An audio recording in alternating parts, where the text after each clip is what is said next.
പെണ്ണുപിടിയനും അല്ലെങ്കിൽ പിച്ചള ഗോപിയൊക്കെ ആയിരുന്നു. ഇപ്പം സുരേഷ് ഗോപി നമ്മുടെ കേരളത്തിലെ മീഡിയക്കാർക്കൊക്കെ പുണ്യാളനാണ് എന്നറിഞ്ഞതിൽ അങ്ങനെ ഈ വർഷത്തെ മനോരമയുടെ ന്യൂസ് മേക്കർ പുരസ്കാരം നമ്മുടെ സുരേഷ് ഗോപിക്കാണ് കൊടുക്കുന്നത്. ഇനി കുറച്ച് കാര്യങ്ങൾ കുറച്ച് നാളായിട്ട് ഞാൻ വിചാരിക്കുന്നതാണ് പറയാമെന്ന് കരുതുന്നു.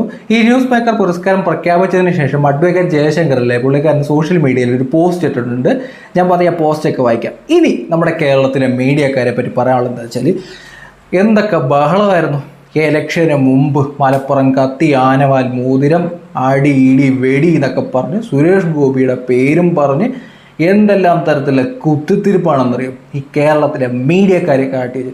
അന്നേ ഞാൻ വിചാരിച്ചാണ് സുരേഷ് ഗോപി വമ്പം ഭൂരിപക്ഷത്തിൽ തൃശ്ശൂർ ജയിച്ച് കയറി വരുന്നത്. അതുപോലെ തന്നെ സംഭവിച്ചു. സത്യം പറഞ്ഞാൽ സുരേഷ് ഗോപിയുടെ വിജയത്തിൽ ഒരു 40% പങ്കുവഹിച്ചത് കേരളത്തിലെ മീഡിയക്കാരാണ്.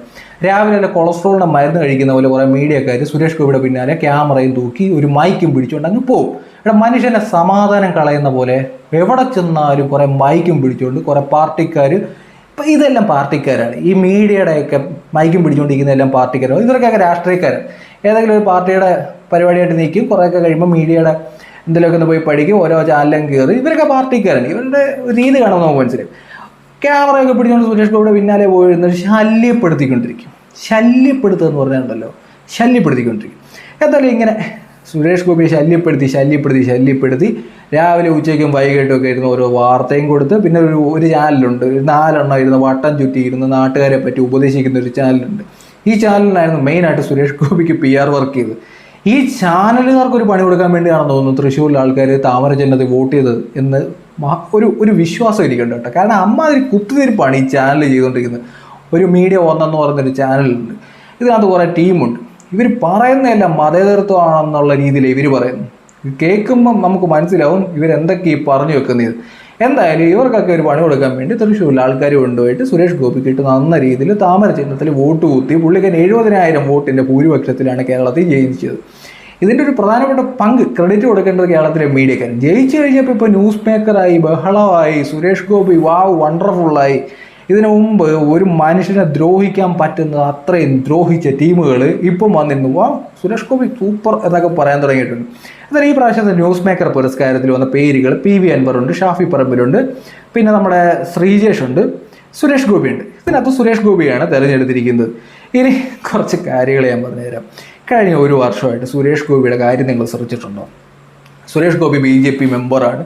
സുരേഷ് ഗോപി തൃശ്ശൂർ മത്സരിക്കാൻ പോവാണ്. കുറേ ടീം തൃശ്ശൂർ സുരേഷ് ഗോപി തോറ്റപ്പം ഇപ്പോൾ തൃശ്ശൂർ ഞാനിങ്ങനെ എടുക്കും എന്നൊക്കെ ആദ്യത്തെ ഇലക്ഷനിൽ സുരേഷ് ഗോപി പറഞ്ഞിട്ടുണ്ടായിരുന്നു. ചില സിനിമാ നടിമാരൊക്കെ വമ്പൻ ഡയലോഗ് അടിക്കുന്നുണ്ട് സുരേഷ് ഗോപിക്കെതിരെയൊക്കെ. ഇപ്പം നമ്മൾ തൃശ്ശൂർ എടുക്കും എന്ന് പറഞ്ഞിട്ട് നമ്മൾ കൊടുത്തിട്ടില്ല, കൊടുക്കുമോ എന്നൊക്കെ ചോദിക്കുന്നുണ്ട്. അവസാനം തൃശ്ശൂർ സുരേഷ് ഗോപിക്ക് 70,000 വോട്ടിൻ്റെ ഭൂരിപക്ഷത്തിൽ.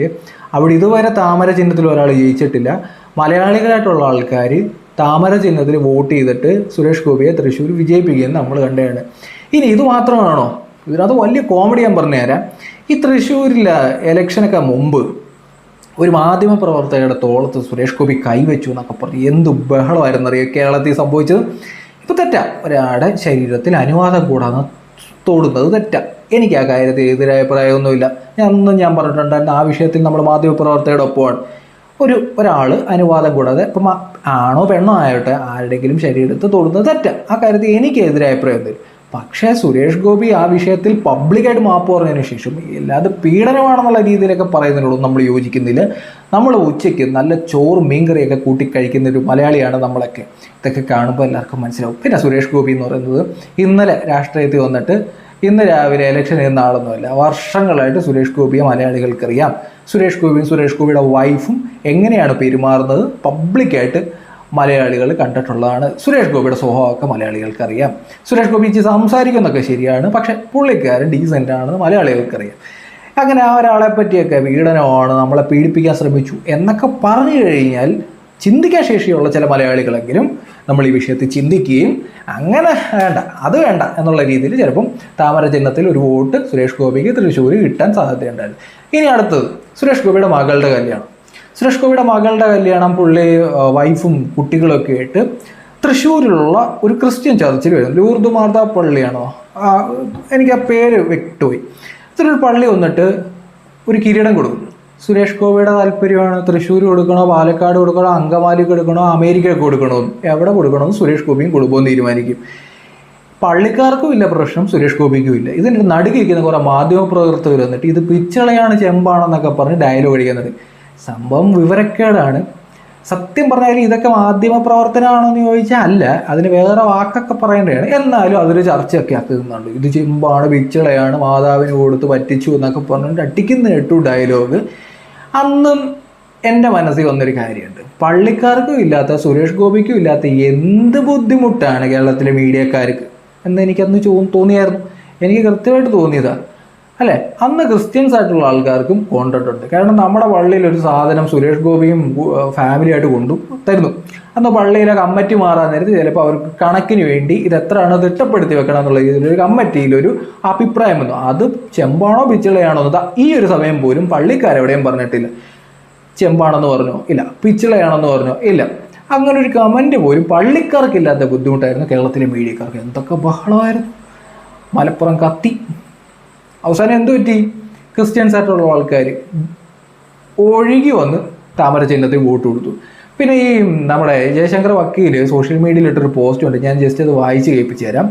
ആ പോസ്റ്റ് എന്ന് പറയുന്നത് കുറുക്കി കൊള്ളുന്ന രീതിയിലൊരു പോസ്റ്റാണ് ഇട്ടിരിക്കുന്നത്. അതിങ്ങനെയാണ് ഇട്ടിരിക്കുന്നത്: ലോക്സഭാ തെരഞ്ഞെടുപ്പിന് മുമ്പ് അഭിപ്രായ സർവേ നടത്തിയും വോട്ടെണ്ണലിന്റെ തലേന്ന് എക്സിറ്റ് പോൾ നടത്തിയും തൃശൂർ മണ്ഡലത്തിൽ സുരേഷ് ഗോപി തോൽക്കും, 3ാം സ്ഥാനം നിലനിർത്തുമെന്ന് പ്രവചിച്ച മനോരമ ന്യൂസ് ചാനൽ ഇതാ സുരേഷ് ഗോപിയെ 2024 വാർത്താ താരമായി തെരഞ്ഞെടുത്തു. പ്രാഗൽഭ്യം തെളിയിച്ചു. റബ്ബർ പോലെ വലിച്ചാൽ വലിയുന്നതും വളച്ചാൽ വളയുന്നതുമാണ് മനോരമയുടെ മനസാക്ഷി എന്നുള്ള രീതിയിൽ ചുമ്മാ പുള്ളിക്കാരൊന്ന് ഇളക്കിയിട്ടുകൊണ്ട്. അപ്പം ഇലക്ഷന് മുമ്പ് സുരേഷ് ഗോപി തോക്കാൻ പോകുന്നേ എന്നൊക്കെ പറഞ്ഞ് ബഹളം വെച്ചു, നിലവിളിച്ചു. അവസാനം സുരേഷ് ഗോപി 70,000 വോട്ടിൻ്റെ ഭൂരിപക്ഷത്തിൽ ജയിച്ചു. അപ്പോൾ ഈ സർവേ ഒക്കെ എന്ത് കോമഡിയാണെന്ന് എനിക്ക് മനസ്സിലാവുന്നില്ല. ഈ മാതിരി ടീമൊക്കെ അതിനകത്ത് ഇല്ലാത്ത ആറ്റിറ്റ്യൂഡൊക്കെ ഇട്ട് കുറേ കോട്ടൊക്കെ ഇട്ടിരുന്ന് ഡയലോഗ് അടിക്കുന്നതാണ്. എന്താണ്ട് അവിടെ അവരാണ് ജയിക്കാൻ പോകുന്നത്, ഇവരാണ് 3ാം സ്ഥാനത്ത് നിന്ന ആളൊക്കെ അവിടെ ജയിച്ചും പോയിട്ടുണ്ട്. അപ്പോൾ ഈ സർവേ എന്നൊക്കെ പറയുന്നത് കോമഡി പീസാണെന്ന് ആൾക്കാർക്ക് മനസ്സിലാവുകയും ചെയ്തു. ഇപ്പോൾ ഇവർ തന്നെ പറയുന്നു സുരേഷ് ഗോപിയാണ് വാർത്താതാരം. പിന്നെ ഇതിനകത്ത് വാർത്താതാരത്തിൻ്റെ കാര്യം പറയുമ്പോൾ കഴിഞ്ഞ വർഷം മലയാളികൾ എല്ലാവരും ശ്രദ്ധിച്ച ഒരു കല്യാണം സുരേഷ് ഗോപിയുടെ മകളുടെ കല്യാണം. അന്നും ഉണ്ടായിരുന്നു കുത്തിത്തിരിപ്പ്.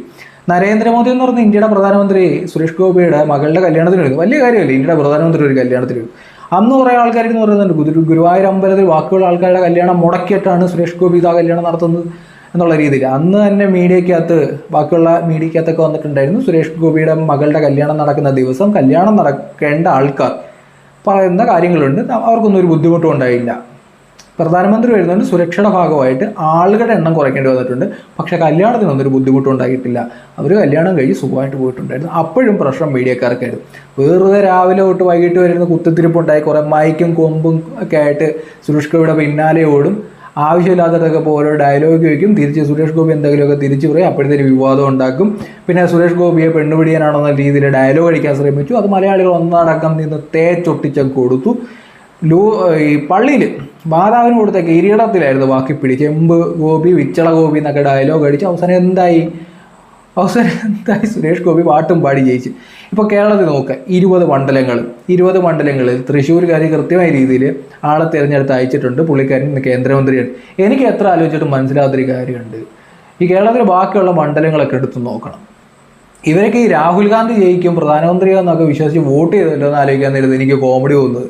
രാഹുൽ ഗാന്ധി തന്നെ 99 സീറ്റ് കിട്ടിയപ്പോൾ ലോട്ടറി അടിച്ച പോലെ നമ്മൾ ഓണം ബമ്പർ അടിക്കത്തില്ലേ, ഓണം ബമ്പർ അടിച്ച പോലെ സന്തോഷത്തിൽ പുള്ളി ഇന്ന് സന്തോഷിക്കുന്ന ഞാൻ കണ്ടുകൊണ്ടിരിക്കുക ടി വിക്കകത്ത്. പുള്ളി ഹാപ്പി. 99 സീറ്റ് കിട്ടിയപ്പോഴും പുള്ളി പോലും പ്രതീക്ഷിക്കാത്ത സീറ്റ് 99 കിട്ടി. അപ്പോൾ ആ രീതിയിലൊക്കെയാണ് കേരളത്തിലെ മലയാളികൾ ചിന്തിക്കുന്നതാണ് ഏറ്റവും വലിയ കോമഡി. ഇപ്പം കേരളത്തിൽ ഇല്ലാത്ത ഒരു പാർട്ടിയായിട്ട് BJPക്ക് ഒരു സീറ്റ്, കേരളം ഭരിക്കുന്ന പാർട്ടിക്ക് ഒരു സീറ്റ്, കോൺഗ്രസ്സിന് 18 സീറ്റ് എന്നുള്ളതാണ് നിലവിലെ അവസ്ഥ.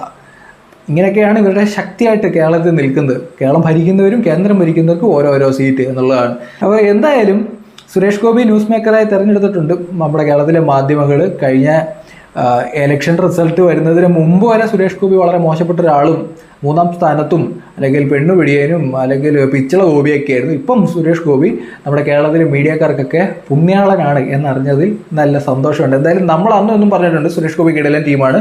പുള്ളിക്കാരൻ ഇടയ്ക്കടിക്കുന്ന ഡയലോഗൊക്കെ വളരെ മോശമായി പോകാറുണ്ട് എന്ന കാര്യത്തിൽ എനിക്ക് അഭിപ്രായ വ്യത്യാസമൊന്നുമില്ല. പലതും നമ്മളും വിമർശിച്ചിട്ടുണ്ട്. പക്ഷേ സുരേഷ് ഗോപി വെണ്ണുപിടി എന്നൊക്കെ പറഞ്ഞു കഴിഞ്ഞാൽ അത് നമ്മൾ അംഗീകരിച്ചെത്തില്ല കേട്ടോ. എന്നാലും സുരേഷ് ഗോപി ഇഷ്ടമുള്ളവർ കമൻറ്റ് ബോക്സിൽ സുരേഷ് ഗോപി എന്നും, നമ്മുടെ ചാനൽ ആദ്യമായിട്ട് കാണുന്നവർ സപ്പോർട്ട് ചെയ്യണം, സബ്സ്ക്രൈബ് ചെയ്യുക, ബെൽ ബട്ടൺ അമർത്തുക. സപ്പോർട്ട് ചെയ്തിട്ടുള്ളവർ ബാക്കി ഒരു 2 പേരെ കൊണ്ടുകൂടി സബ്സ്ക്രൈബ് ചെയ്യാൻ ശ്രമിക്കുക. നന്ദി.